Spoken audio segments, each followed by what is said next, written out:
I am now going to move us on to the next session, as I say, and this is our virtual wine tasting. So we have Andrew Azzopardi, who you've already met. That's a nice clunking of a bottle there I hear in the background. Oops, I unmuted myself.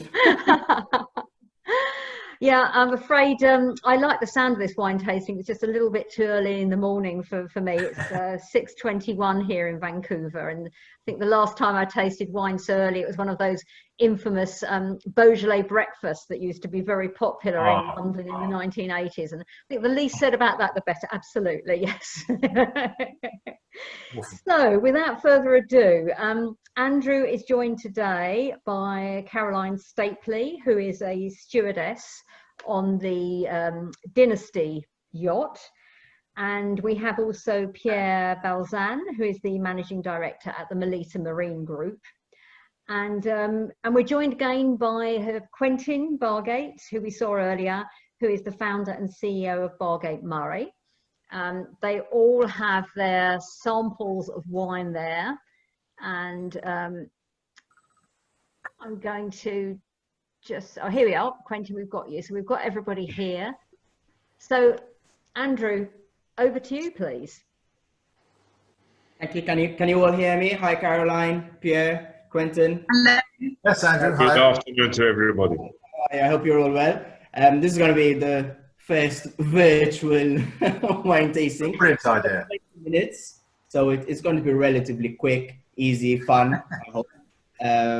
I think you all got your samples. Do you have your samples? We did. Ready? Just 1 second. I need to get them. You need to get the samples. Yeah, I have. And I've even poured some into a glass here, so it's all good. Already. We've got 3 wines today. Done. I'm going to put the bottles in front of me immediately just so that you can all get a bit of a glimpse. We'll start off with the white wine. So the first wine that we're going to drink is Artes Chardonnay, 100% Chardonnay from Oregon in the States. So we're going to start off with a pretty decent Chardonnay. We're speaking value. I think it's important that we speak values as well over here. We're speaking around 30 euros plus VAT. And this is European value now. Then I had to go for a rosé, and the reason I went for a rosé is, let's face it, it is by far our best-selling wine on board super yachts. If you are having fun, you know, in a warm destination, maybe not in Antarctica, just like most yacht legends were, but in warmer destinations, I'm speaking Mallorca, south of France, Malta, Italy, rosé is by far one of the most popular, and I chose a premium rosé, so it's a gourmet rosé, which is Minuty Prestige, so it's one of their premium ones. And then I went for an Italian wine, and we've got a Brunello di Montalcino from a very, very famous producers, Frescobaldi, and this is the Castelgiocondo. So I think let's start off with the white wine. When we host a wine tasting, we always start off with the lightest and work our way up to the strongest or the richest or the darkest wine. So if you can all pour your white. Already. You're all already poured. We're well ahead of the curve here, I think. Yes, me too. I have to say, Andrew, I'm very excited about this. We presently have no wine on board at all. Dynasty actually was sold a week ago, and we're about to become Mochafi 22. So I have no wine on board. So this is lovely to smell. So you've got the rest of the crew really annoyed at you at the moment. Jealous. So let's start off with this. This is 100% Chardonnay, and this Chardonnay is actually made by a French producer, Domaine Drouhin, who are extremely famous in Burgundy for their Chardonnay in Burgundy. So the climate in Oregon, and this is why they actually moved to Oregon back in the 80s. I think they opened in around 1987. For the simple reason that microclimate in Oregon is extremely similar to the microclimate of their vineyards in Burgundy. So they wanted to replicate a wine that they produce in Burgundy, somewhat with maybe a bit more of an American style. and Veronique Drouhin, who is the producer behind this wine, so woman power over there. The Veronique wanted to create wine with the purity of Chablis, which is Chardonnay, but also the elegance of Merceau, which is also Chardonnay. And the funny thing about that description, and these are Veronique's words, and I wanted to mention this because even though they are both Chardonnay, as in a Chablis and the Merceau, they are extremely different because Chablis is usually very mineral, very pure, very refreshing, and no aging, whereas a Merceau, though it's also elegant, it's very rich, and it's got a lot of complexity due to oak aging. So the interesting thing about this wine is, let's see if they manage to actually, if Veronique has actually managed to get this Chablis and Merceau both in one wine. So if we look at the wine, it's actually relatively light in color for a 2015. If you put it against a white background, if anybody has, we'll give it a nice swirl in the glass. Everybody swirling. And then if you're lucky enough to have a relatively large nose like me, you can put it all the way in the glass and take a nice big whiff. And we do that all the way. We do that, we actually swirl and put our nose into the glass. It's just like putting the volume in your speakers. So you're amplifying the volume of the aromas. I don't know, for example, I know Pierre likes his wine. Pierre, are you a fan of Chardonnay? More a fan of Sauvignon. And to be honest, I kind of guessed. I don't know why I thought so. And this is why I actually chose this wine specifically, because there is oak aging over here. So this is not your typical Sauvignon Blanc, really refreshing, but Veronique wanted to get some purity. I really want to see what your opinion would be of this. Shall we try it first? Sure. I think they've succeeded, actually. I'm a big fan of Chablis, big fan of white Burgundy, of Grey Frisane, and this does capture quite a lot of the character of the French winemaker. So I'm quite pleased to taste it, actually. I agree with you. I think it's extremely refreshing. So Yes, It is. I must say. It's true, there is oak. And what we take, when we say there is oak, the flavors that come out with oak is usually, for example, vanilla flavors or coconut flavors. But even though there are these flavors, they're not overpowering, they're not too rich, they're not heavy. So it's still got a nice feel to it. And that's exactly, I think that's exactly what Veronique wanted to produce. Just one other thing, Arthur. Does anybody know why it's called Arthur? It's actually just Veronique's son. Who's Arthur? So she named the wine after his son. Coming. It is. So, Quentin. Andrew, does she have anything in mind as far as food pairing is concerned? Does she have something favorite that she likes to pair it with? That's actually a fantastic question. So, I think one of the main reasons why many people are maybe scared of oaked Chardonnays is because, one, they've either had really bad oaked Chardonnays, and there are quite a few of them, or two, and maybe the more popular reason is they're paired with the wrong food. Now, oaked Chardonnays, such as this one, and maybe even more oak, need a dish that can stand up to it. So if you have a dish that is extremely delicate, so say a plain grilled fish, I think that this will be overpowering. This will be just too much. So you need something to stand up to it, something maybe a little bit on the creaminess, something a little bit richer. I don't think, because there is a lot of purity and minerality in this, I don't think we'd need to go down something so rich as a risotto.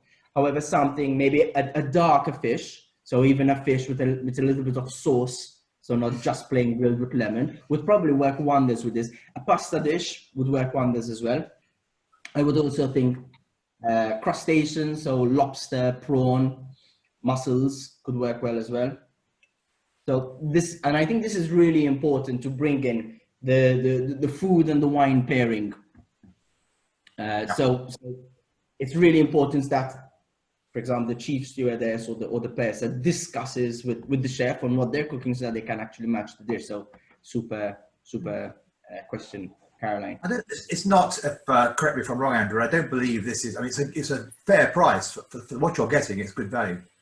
Mm-hmm. Yes, I think it's extremely good value, actually. And the reason I think so is probably if there was Burgundy written on the bottle, the price would immediately double. And Yes, the quality is really good on this. I'm actually really surprised on how good it is. I'm really enjoying it. And quality of wine, you also get quality of wine from the length in your mouth. So how long you keep tasting the wine, and hopefully it's an enjoyable taste in your mouth. So if you keep enjoying it for, you know, a few minutes, then you know that the quality of the wine is a superior quality. So that's a fantastic observation, Quentin. Quentin, I think you know your wines pretty well, it seems, or you're very familiar. Yeah, well, I was impressed by the wines that have been delivered, actually. I thought they're all good. I'm not a rosé drinker, I'll be honest. But it's quite a nice rosé. And the Brunello is terrific. It's really good. That's also good value. So, yeah. I don't have 20 minutes, so I think we've got to really fly to the next one, correct? And if I take off the cork, it would help. Yeah.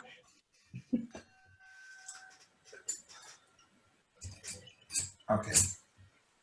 I have to say I'm sharing this with my stewardess because we enjoy Andrew's webinar or seminars that he does at A Cruise in Mallorca. And so she was very keen to join in. So she's just off to the side sharing it. That's why you can see me always looking to one side. That's fine. I'm glad you're joining us, actually, Caroline, one of our long-standing attendees for these seminars. So what's interesting about the Minuty I chose today, and I actually chose this on purpose, is that this is a 2018. Now, generally speaking, rosé wines, I don't know if you can see the label properly, rosé wines in general are meant to be drunk young. And that is across the board, and that is a true statement. Yes.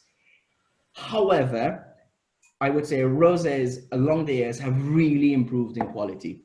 So, and this is something I want to say to people that are stuck maybe because of COVID. They've bought too much rosé from last year or this year, and they're stuck with it on the boat. If it's a gourmet rosé, such as Minuty 2018, it will still be fine next year. Or at least I hope so. Let's see what the panel think. In my opinion, I think it's perfect because it is a gourmet wine. If it were maybe the entry level, so say it's the M de Minuty, so I'm sticking to the same house, then maybe it could last 1 year maximum. But the Prestige, being a good quality, can actually last 2, even 3 years. And I would say it even gets better in the bottle. Well, it's better than Whispering Angel, isn't it? Yeah. Do you like Whispering Angel, Quentin? I'm not going to comment on that. No, I don't. You get a lot of it around at yacht shows and on board yachts. It can be quite refreshing, but it's not really a proper wine, in my opinion. I find it very refreshing with the Angel. It's got a certain creaminess to it. I personally prefer maybe the Prestige. It's got maybe a bit of a gourmet character to it. However, it's not a wine that I would dislike or refuse. Definitely not. I'm speaking about the Whispering Angel. So shall we?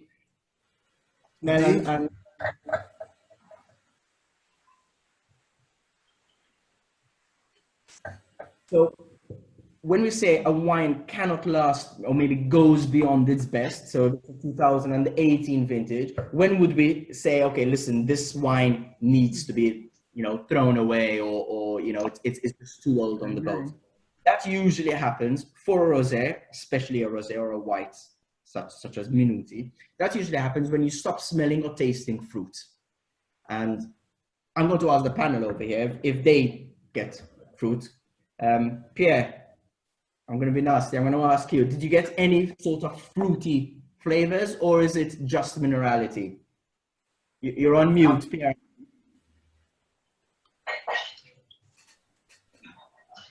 Can you unmute yourself? You need to unmute, Pierre. Pierre, you're on mute. I'm on mute. Hold on. That's it. That's Yeah, good. that's it. We've got you now. We've got you now. Sorry, Pierre, I put you on the spotlight, trying to involve you a little bit. Do you get any fruit when you taste this? I do, yes. You do. What comes to mind, when I taste it, the berries come to mind. Absolutely, and to be even more specific, there's a real strawberry flavor to it. So you get this nice red berry flavor to it, definitely. And for me, that tells me that the wine is definitely still perfect to drink, and I would even serve it next season without a shadow of doubt. It's also still very refreshing, so the acidity is still very high. Just so that we get a little bit into the grapes of Minuty. Just trying to stick to the time here. Just that we get into the grapes. So rosé wine is mainly, so the king of rosé grapes is Grenache, and this is made with about 60% or 70% Grenache grapes. It depends on the vintage. Then there's also a little bit of Syrah, and there is Tibourène. Now Tibourène is an indigenous grape to Provence. So they actually put in a little bit of their own specialty grape. So it's actually a blend of grapes, and that's how they get the character of Minuty. Does anybody have any comments on the Minuty or questions? Or maybe no? Not really my style, but it's quite a pleasant wine, but it's kind of, I don't know what to do with rosé. I don't drink it so rarely do I drink it that it's kind of the only time I really enjoy it is when it's a really hot climate place in the south of France or something, and it can be quite nice outside. Otherwise, a bit it's not really my taste. I'll be honest. True. So I think maybe from that comment, Quentin, I'll rope in a little bit Caroline's comment from before. So, and that is the food pairing. And rosé is that type of wine where I think you also need to pair it with the right food.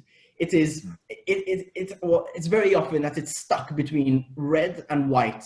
So you have a dish in front of you and automatically think, shall I go white or shall I just go red? And rosé sometimes could be the perfect wine, especially when it's an in-between dish, such as, for example, tuna. When, tuna can actually be with white. You can drink white wine when you have grilled tuna, or you can have red wine with grilled tuna. And rosé sometimes is the perfect in-between wine. However, and this is something where I would agree with you even more. However, I would definitely choose a premium rosé wine with such dishes, because it's got to be a premium gourmet wine. And funnily enough, that is how rosé actually came into be so popular in places like Monaco and Cannes and Antibes and yachting. When people like Sacha Lechine from Whispering Angel actually introduced rosé wines on Michelin star lists, at first, most sommeliers were like, nah, we're used to the cheap, sickly sweet rosé wine. And then these, the Minuties and the Whispering Angels and the Domaine, these all started coming out and making really good premium rosé wines, introducing those onto the Michelin star lists. And that's when they really took off. So it was actually the food pairing that made them take off. Lorna? Yeah, we're almost out of time, actually, Andrew, and I hesitate to hurry this along because it looks so much fun. It's much more fun than you think it's going to be. It is. I just wish I was imbibing. Well, that's. So this is a Brunello di Montalcino now. This is definitely the richest, darkest of the lot. Now, Brunello di Montalcino is made from Sangiovese grapes. And so why is it called Brunello di Montalcino and not Sangiovese di Montalcino? Montalcino is a place in Tuscany. And what happened was, originally, back in the day, they thought Brunello was the name of was a different grape to Sangiovese. So Brunello means Bruno in Italian, which is dark grape. They actually named the specific grape in Montalcino Brunello, which is basically dark grape. Only over the time, I think it was in the 80s, when they were doing proper testing, that they realized that the Brunello grape and the Sangiovese grape are actually the same thing. Now, when we mean Sangiovese, we mean Chianti, we mean Super Tuscans, Tignanellos made with Sangiovese. So it's actually quite a popular grape in Tuscany, or the grape of Tuscany. And it's not a different grape to Chianti. But what really stands out from a Brunello di Montalcino, from a Chianti, for example, both with the same grape, is that Brunello is a much richer wine because it is the warmest and the driest place in Tuscany is Montalcino. So we do expect, because of the climate, a rich, bold wine. So I know that we're really pressed for time here. One more minute, yeah. Drinking as fast as we can here, right? Sorry? We're drinking very quickly, but Lorna, I don't want to spoil your enjoyment. No, it's great. This is this is much more my style. I mean, this is a wine I would happily drink.